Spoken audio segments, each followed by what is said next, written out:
Recognized. Thank you, Mr. Chairman. Mr. Speaker, I rise today in support of my bill, the Western Economic Security Today Act of 2023, or the WEST Act. My bill, as has been discussed, would require the Bureau of Land Management to withdraw their proposal regulating conservation and landscape health. Utah's farmers and ranchers for generations have worked on this land, leaving it better than they found it. They understand how to live in a way that strengthens the landscape, but allows them to provide for their family and their community. I like to tease them that they're the original environmentalists. They don't always like that term.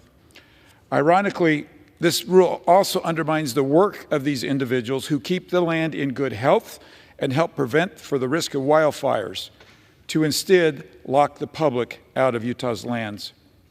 Let me be clear. I have immense respect for Utah's local land managers who do their best with the resources they have. I appreciate their commitment to integrating into each unique community and working hard to find consensus. They are not the problem. The problem is Washington politicians who think they know better than the generations of families who actually live in Utah. The question isn't whether or not we want to protect these lands, but who gets to make the decisions. Since coming to Congress, one of my favorite experiences has been connecting with Utah's rural communities. They give so much and ask for so little. They work hard to feed our families, protect American energy, and lead in manufacturing. We should be making it easier for them. Instead, the Biden administration is pushing this rule to allow environmental groups funded by Swiss billionaires who pretend to be representing Utah's to lock up public lands. This is completely backwards.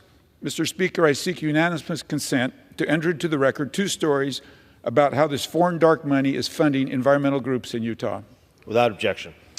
The Biden administration didn't even pretend to care what rural Utahns thought about this rule. I sent a letter nearly a year ago with my natural resource colleagues asking the agency to hold more public listening sessions on this rule, including a session in Utah. Instead, the agency ignored this request and finalized the rule. Over 60% of Utah's land is federally managed.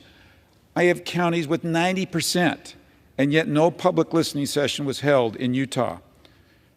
This rule has an oversized impact on our state. That is why the WEST Act must pass today. We must fight to stop this rule and then immediately repeal it under the next administration.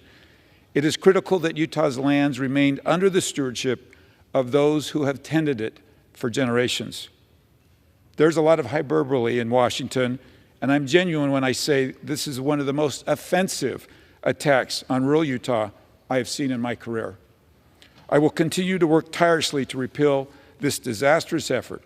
My bill, the WEST Act, is pushing against this flawed rule. We should be empowering local communities, not punishing them. I yield my time. The gentleman yields. Reserve.